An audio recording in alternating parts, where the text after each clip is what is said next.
Dear viewers, welcome to the one-on-one set. Our guest tonight is Neenah Taher. She is 22 years old, born in England. She has an ardent passion for creative writing and public speaking. Neenah has also recently published her first book, which is titled Love the Menace. Neenah, thank you so much for joining us in the studio of the MBC. Hi, Goya. Thank you so much for inviting me. It's an honor to be here. So, Neenah, poetry is a rhythmical composition of words to express an emotion or to arouse surprise or even delight. Poetry speaks more than other literary works, such as drama or prose, because it creates a talking picture of something. What does poetry represent to you? So, poetry for me, for the most part, is a coping mechanism. It became an integral part of my being when I was going through a tough time at school and at home as well. So, poetry became a way for me to express myself. And it was a way for me to deal with the cultural shock from moving from the UK to Mauritius, which, as you can guess, it was quite hard. So poetry became a way for me to not keep all my feelings bottled up inside. And I actually started writing under an anonymous account, I think back in 2014. And I didn't even sign my name. You just used to sign it with the letter N so no one would know it was me. And I think that really embodies what poetry means to me. It's a way, it's part of me. It's, it's a side of me, just like how, my hand is a part of my body, just the same way poetry is the same way for me as well. And also, I think poetry represents a way for me to talk about topics that I feel need to be talked about as well. I think you're right. Poetry can also be seen to be like a portrait of an inner experience that is represented through words. And I think that it is more difficult at times to understand the true meaning of the poem. But Neenah, how did you develop an interest in poetry writing or creative writing? So as I said, I was brought up in the UK, and the curriculum system in the UK, it actually aims to enrich the children.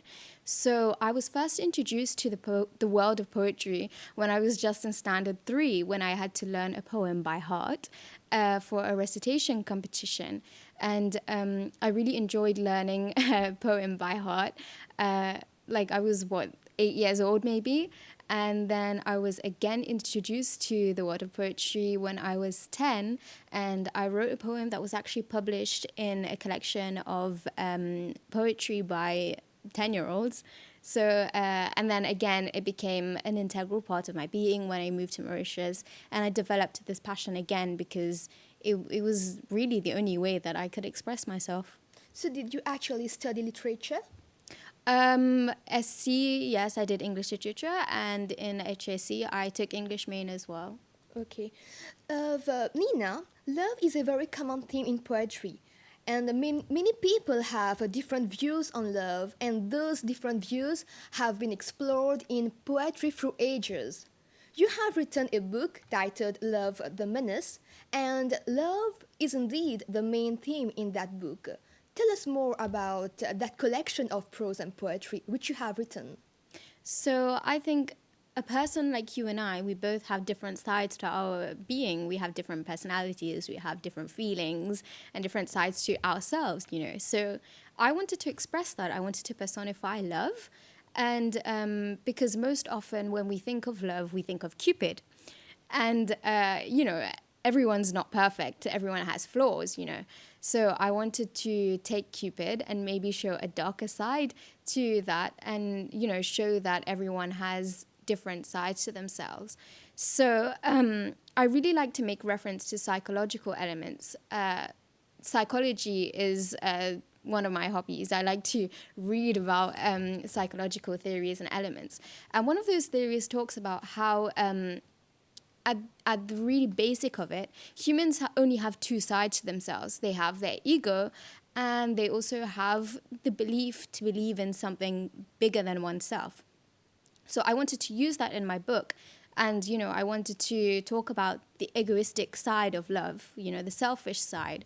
So that's why in my book I have 5 chapters. So I have World Love, which speaks about issues that are bigger than oneself. So that talks about, I'll talk about that later. So there's world love, there's self-love, being in love, broken love, and there's also tarnished love as well.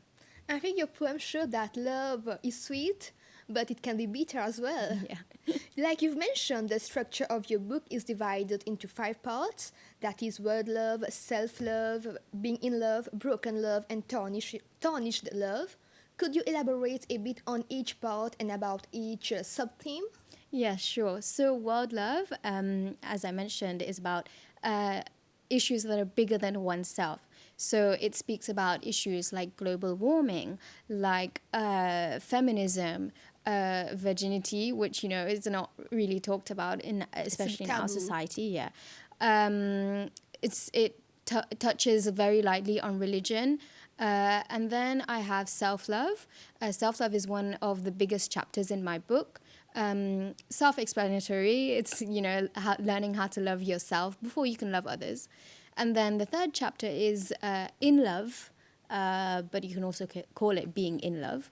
And again, pretty self-explanatory. It's that The feeling that you romantic get. Yeah, love. romantic love. The love that we all know, and that's one of the smallest chapters in the book, and I'll tell you later why. And then I have broken love, what happens when you fall out of love. And then tarnished love. Tarnished is when you stop loving yourself, when there's no love left, and it just turns into yourself, turns on into yourself, and love can be an abyss too. So yeah. You've mentioned that you've written mostly on self-love. How important was it for you to talk about self-love? Was it due to some personal experiences? Yes, I had, as I said, I had to personally, and I'm still learning how to love myself first before I can love others, because I think it's really important to, to learn and embrace all of the flaws and imperfections that you have, because we often call them flaws and imperfections, but it doesn't necessarily mean that they're bad things. Like, I'll take one example. I have a birthmark under my right eye over here. And when I was in the UK, spent 14 years there, no one pointed it out. And when I came to Mauritius, every single day there's someone that has to point it out. And at first, when I was in the UK, no one pointed it out. It wasn't an issue for me. But when I came to Mauritius, people were like, why don't you cover it up? So I started covering up. And then when I started covering it up, then people were like, why are you covering it up? So, at the end of the day, no matter what you do, people are going to point out your imperfections, point out your flaws. Going to judge in a They're way. going to judge you. But, if you learn to embrace that, it's really not going to affect you. And you're going to learn to, be there for yourself. Because at the end of the day, it's sad but true, but everyone's going to leave you. And I think that, when you're there for yourself, I think that's really powerful in itself. Your poems are focused around love as an emotion and state of mind that is far more powerful and all-consuming than any other. But why have you chosen to talk about love? The aspects of love which are non-stereotypical. For example, tarnished love. Why have you chosen to talk about this sub-theme? So I think, I know I wanted to talk about topics that aren't talked about very often. So like, for example, tarnished love, it has poems that, I was really out of my comfort zone for this one, because it talks about death specifically. And, obviously these poems, they're not coming from my personal experience, but I like to draw inspiration from current affairs, from news, from people that I know, from stories that I hear. And I really wanted to start a conversation about these, these topics that we don't often hear about, Exactly. especially last year with like the whole chain of domestic abuse and domestic violence that we kept hearing about. It's very sad. And unfortunately, the news cycle in Mauritius, especially, the news cycle is very short. So, you hear about one thing today, and then in 2 weeks, the whole Mauritian population forgets about it. And I think it was a way for me to immortalize the issues that I want to talk about in this book, and for people to to really hold on to something and think about what they're reading instead of just reading it once and then forgetting about it later. Yeah. So, what was your creative process for writing the book? When did you start writing it actually? So this book actually took me 2 years to get out. 2 years? 2 years, yeah. But the book it consists of poems that were written way before I even wanted to publish a book. And some poems, again, as I said, specifically Tarnished Love, were written specifically for the book. So the creative process really consisted of me. I mean, sometimes I get an idea and the poem kind of just writes itself. It's just non-stop writing. But other times, and most of the time, I get an idea and have to sleep over it like for 2 or 3 days, maybe 2 or 3 weeks before I can do that idea justice.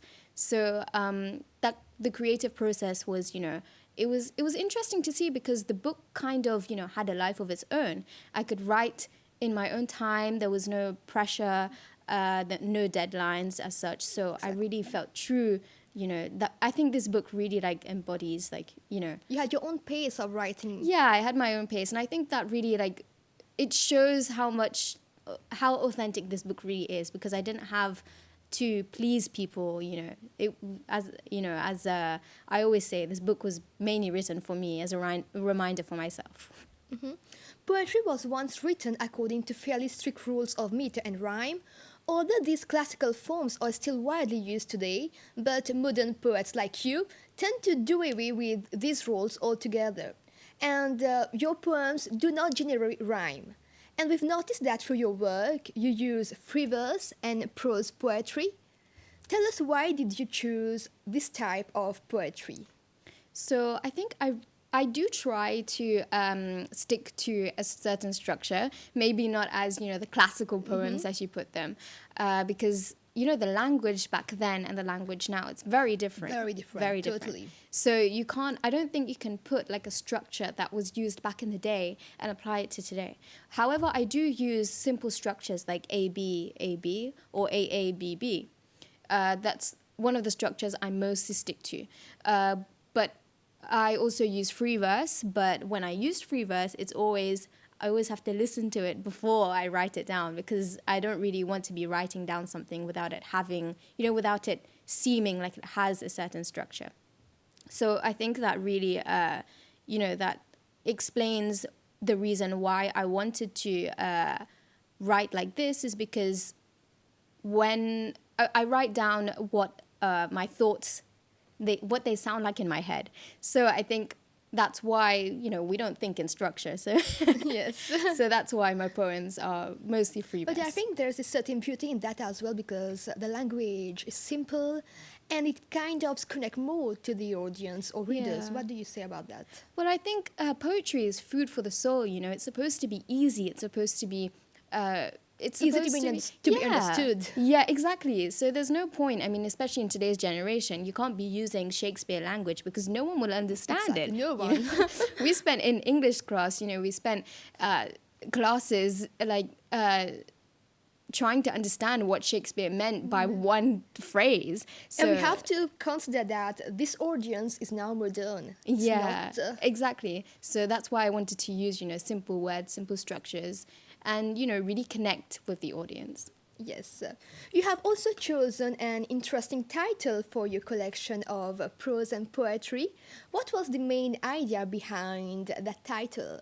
I absolutely love this title, Love the Menace. People are so confused when they hear about that title. Like, why Love the Menace, Love as a danger? Like, yeah. How? Why? Why would you choose that title? It could have just been love, it could have been anything, but why Love the Menace? And I always tell them, unless you read the book, it won't make sense.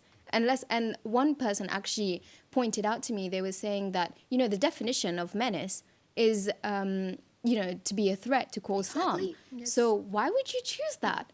And I was like, you have to read the book. And I think, that's quite poetic in itself. You have to be able to finish the book, all 5 chapters, in order to understand this. And I talked briefly about it in my preface. So I retold the story of Eros. Most people know him as Cupid. So could you elaborate maybe on that? Yeah, sure. So Eros actually was...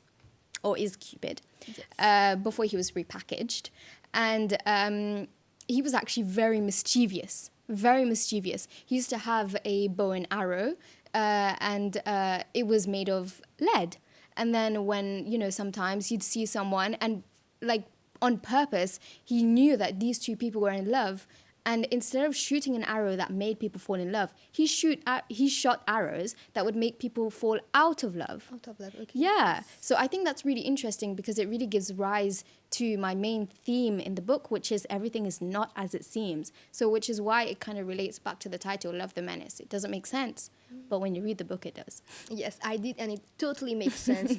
I think through that choice of title, you have also, in a way, deconstructed the idea of love and showed that everything is not a fairy tale. Yes, exactly. I actually did, you know, as you said, I'm an ardent public speaker. I absolutely love public speaking. And one of the speeches I did back in high school, which is quite some time back, I spoke about why fairy tales are harmful to us, you know. And it was interesting to write that speech because, you know, fairy tales, you know, they completely negate the suffering that, you know, young women go through, you know, like teaching young women to be dependent, submissive. It's very, I don't think it sends the right message, you know. So yeah, I wanted to play on that a little as well. And do you feel that those experiences in high school have made you the author that you are today? Definitely, without a doubt, of course. I mean, without them, and I thank them, I truly do, because without them, I would not be where I am today. I wouldn't have started that poetry account. I wouldn't even have the material to write. So, you know, the people that have wronged me, I say thank you for the pain because I needed it for my suffering. But besides love, what are the other themes that you have talked about in your poems? Apart from love, I think what I always say when I talk of love, it encompasses everything. So being in love, falling out of love, and everything. So feminism, as you probably guessed, I'm a huge feminist. So I talk a lot about that. There's, I think, 2 poems that speak about religion, as I said, wearing the hijab. There's poems that relate to culture. One of my favorite poems is As If We Never Happened, which is about a henna stain. And I absolutely love that piece. And it was actually turned into a song. So, yeah. And you know, Neenah, poets normally grab the attention of readers, of audience, through figurative language or rhetorical devices. You have actually personified love in your poems. Through this technique, did you actually intend to show the disorder or instability of human emotions or thoughts? Absolutely, I did. It was my intention. I think it is absolutely amazing that, you know, we as human beings, we're not rigid. We have different sides to ourselves. You know, we have a happy side and we have, you know, a sad side, you know. So I think I really wanted to show in one book what it was like to be messy, to be, you know, and to be okay with that, you know. Like love has probably bored of hearing me say this, but love has different sides. And I really wanted to show that, you know, it's okay to be messy and emotional, and an emotional mess. It's fine. It's just what makes us human. But besides personification, what are the different literary devices that you have used in your poems in order to make them more interesting and more accessible to the readers? Not many people would know this or even notice it until I pointed out today. But some of my poems actually have a visible structure to it. So some poems have a diamond form, while some others have a heart form. And that really, I think that really speaks to people as well. Like it speaks to your subconscious.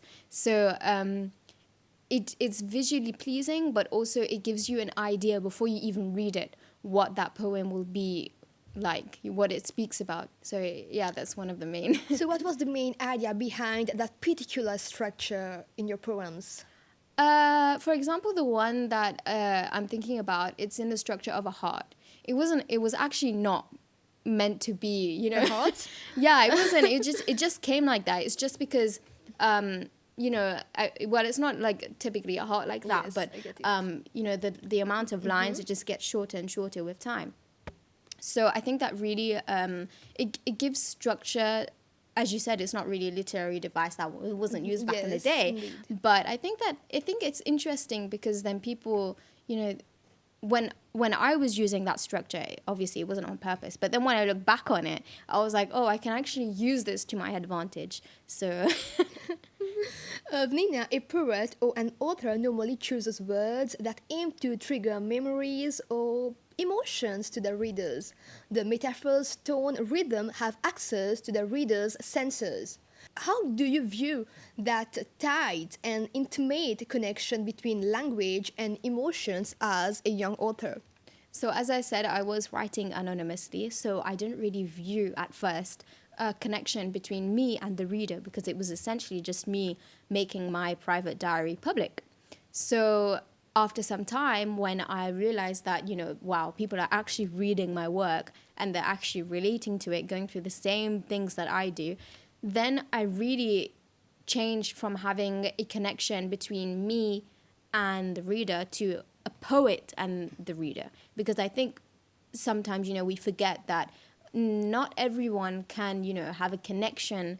It depends what kind of connection you'll have, but to be able to write and make other people feel something, I think that's important. It's give and take. The writer gives and the reader takes, and I think it's really beautiful because people, they're desperate to resonate with something just to know that they're not alone. And, as I said, I mentioned this in my book launch. It's, it's interesting to see because, we always think that, we're always alone. Why me? Why me?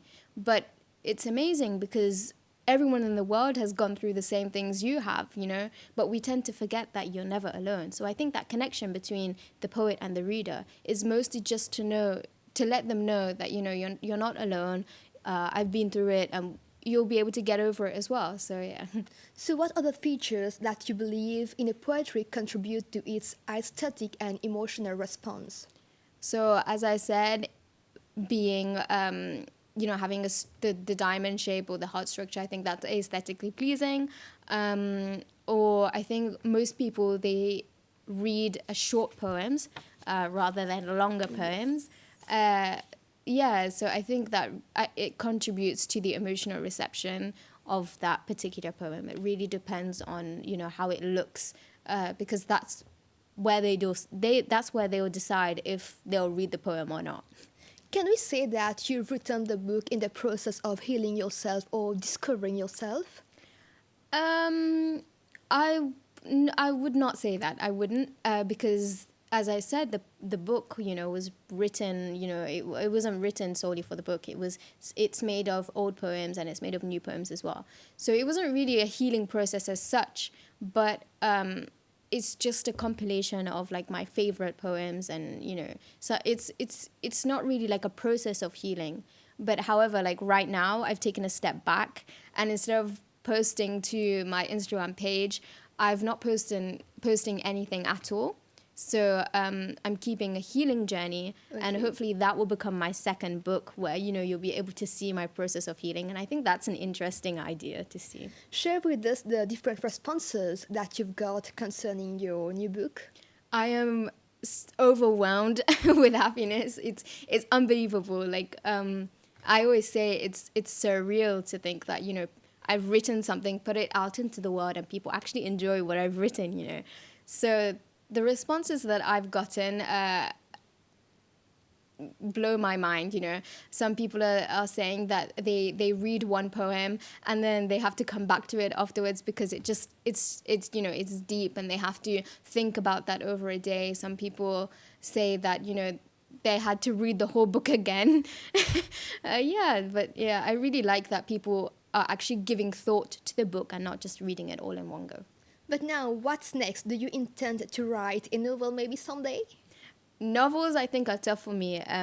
I've started many novels, but I never finished them because I think it's hard for me to stick to one story. I think people are either really good at sticking to the same story over a bunch of time, or like me can tell a huge story in a matter of lines. So I've started one novel and it's been 10 years since I've started it. Wow, that's a Yeah, lot. it took me 10 years to write 16 chapters and I still haven't finished it. So we'll see, but what's most likely is another collection of prose and poetry. We are actually drawing towards the end of this episode, but before that, Neenah, any advice you would like to give our youngsters to encourage them maybe to follow their passions and give wings to their dreams like you are doing? One piece of advice: never second guess yourself. You know, you're stronger, you're better than you think you are. I always say that you are your toughest critique. So, you know, just be easy on yourself, go for that dream, because at the end of the day, you're going to be proud of yourself. There's no one that's, you know, there's people going to be like, wow, you did a great job. But the pleasure that you feel yourself for accomplishing what you wanted to, I think that's, you know, the feeling of accomplishment for yourself, that's stronger than anything. Thank you so much, Nina. This was indeed very motivating. Thank you for being with us in the studio. It was such a pleasure to have you here on the set of One on One. Thank you, Koya, so much for allowing me to be here. It was an honor. Dear viewers, we have now come to the end of this episode. Thank you so much for your time. We hope to catch you next week at the same time, same channel for the next episode of One on One. Have a great evening.